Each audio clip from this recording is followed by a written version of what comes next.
Hey guys, I'm with John, the owner of Santa Fe BK in Williamsburg, Brooklyn. This is my favorite breakfast burrito in New York City. So let's go check it out. Even in the rain, people are lining up for this breakfast burrito sitting in an unassuming heating rack. So we had to go behind the scenes to see what it's all about. This is the Besco tortilla press that we use to press our tortillas fresh every morning. We affectionately know her as Bessie. What happens is we make these dough balls. We have to roll hundreds every day. We do upwards of 800 on the weekend. So that's a huge task. As you can see, they are pretty much full-time rolling all day long over here. And once you have the ball, you toss it in here. It goes down into the press. The plates go up. The tortilla slides out, and it cooks on the plancha. The company is very prominent throughout the West and the Southwest, where the cuisine is much more commonplace. But out here, when it comes to flour tortillas, people usually will just source them from any, sort of a food purveyor.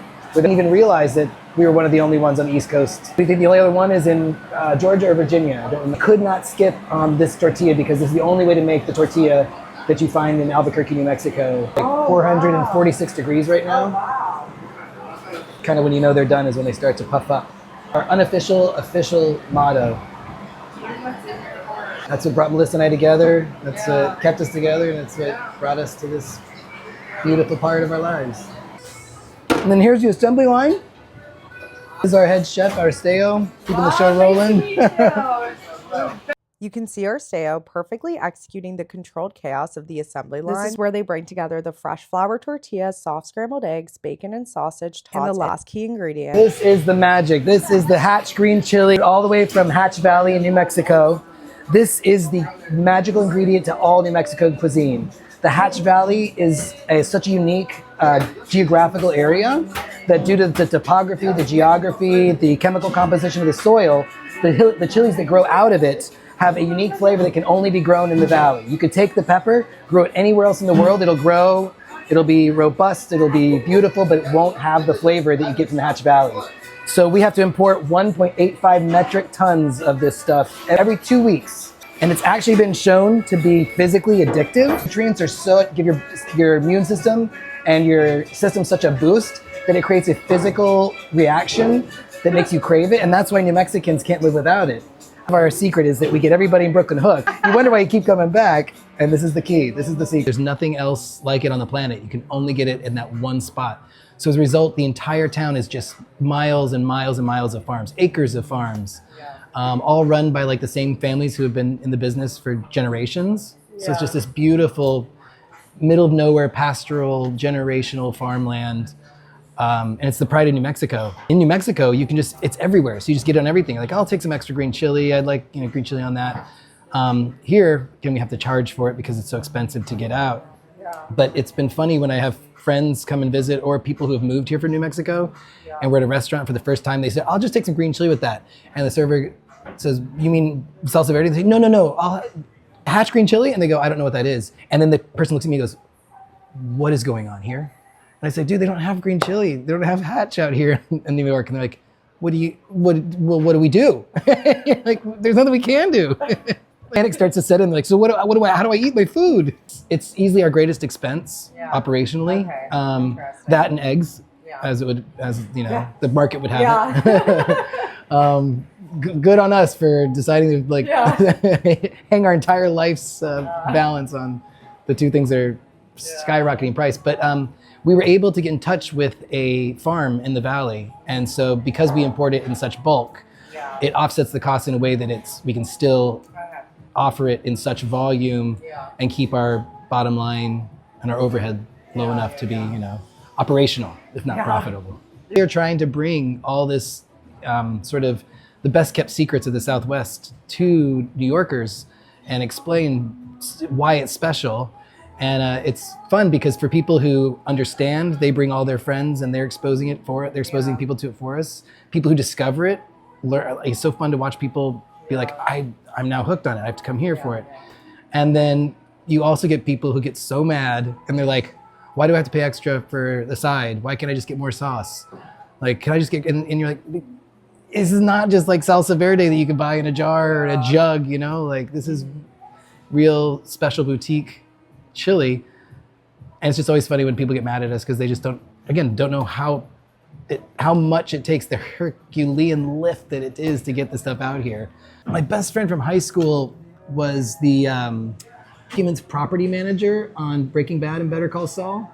So he worked for AMC. So anytime in the show you see like a lawyer certificate on the wall or your driver's license, my best friend and his team would make those documents. So last time I saw him, I said, yeah, you know, people are so cool in New York, they'll bring us all these little knickknacks for New Mexico and they donate them. We put them up behind the bar. He goes, oh, you want a knickknack for New Mexico, huh? He's like, pulls out his wallet and goes, how about this? And this is Bob Odenkirk's driver's license from Breaking Bad. That's insane. Yeah. As soon as Breaking Bad premiered, people were like, oh my God, you're from New Mexico? Yeah. Albuquerque? Is it really like that? And all the people from Albuquerque are like, dude, Breaking Bad's kind of soft. It's like, doesn't even get close to scratching the surface of how crazy Albuquerque is. Oh my God. Yeah. This is Scary Gary. So he fits our motif because of the Roswell alien crash in 1947. New Mexico is very famous for like the aliens mythology and lore and legends. Whose name's Ivory, he calls me up one day and says, John, so they sent me a sample of the 7-foot alien and now I got this box sitting in my driveway and I can't put it anywhere. Could you possibly want it for the restaurant? And we said, you know, aliens, Roswell, bring it on by, Ira. Called the garden the Godswood because George R. R. Martin, who wrote Game of Thrones, lives in Santa Fe, New Mexico. And so all the Game of Thrones series was written in Santa Fe. So it's kind of uniquely ours. And Melissa, my wife, and I, my business partner, we are diehard book readers and lovers. We had to have a Godswood. And in every Godswood, there's a heart tree. This is Betty. She's our apple tree. She's going to be producing apples later in the season, which is fun. We're going to try and make some apple brandy this year. Every heart tree in every Godswood in the Game of Thrones series has a face carved into the tree by the ancient ones. So we have our little guy here. Our heart tree has a face. This partner is a super green thumb gardener. She is part plant. She speaks and communes with the earth. So all these planters, we before we open the garden, we go to the flower market in Union Square and any flower markets maybe out in, you know, Canarsie, and we get hundreds and hundreds of plants and repot them all, set them up, set up the dividers, and then this basically becomes like a jungle. How Santa Fe BK all started, and I'd love to share that with everyone. So if you could just talk about that. Yeah, that would be great. All right. It started 20 years ago in 2006.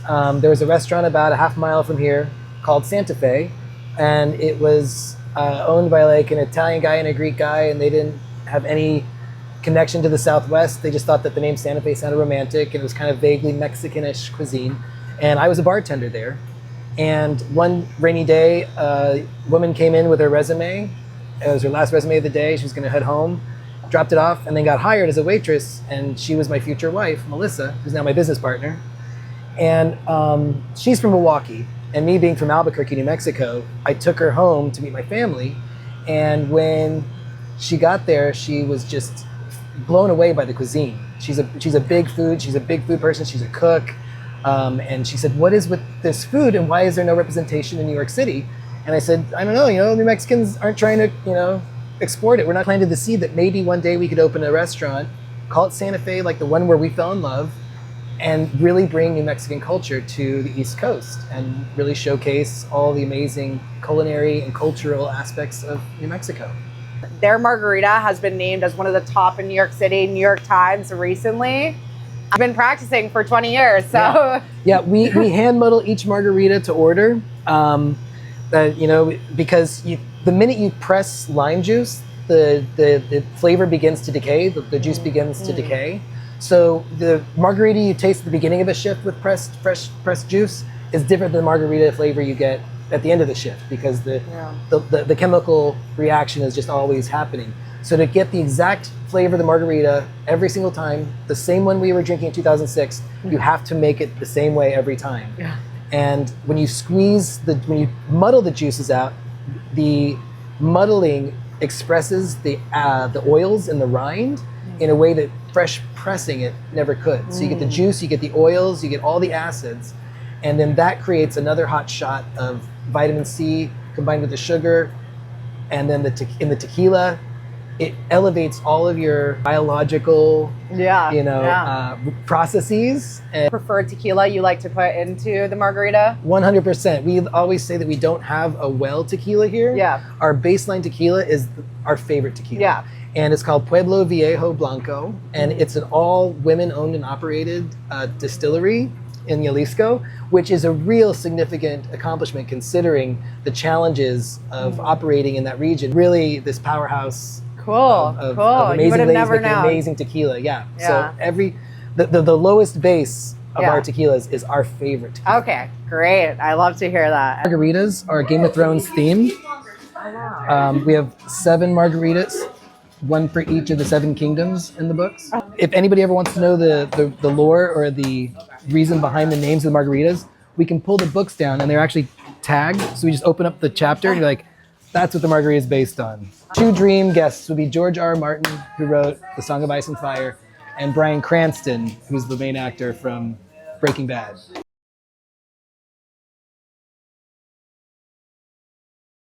And it was finally time to try their breakfast burrito, and look how So this is perfect the it is. bacon I am dead breakfast serious when I tell you burrito. guys that Apparently this the is sausage is more unrivaled. popular. And all my friends got the sausage, but looks really good, and it always is. Also have a side of their Hatch green chili. One of the secret ingredients here, and as John said, it is a bit addictive. Cheers.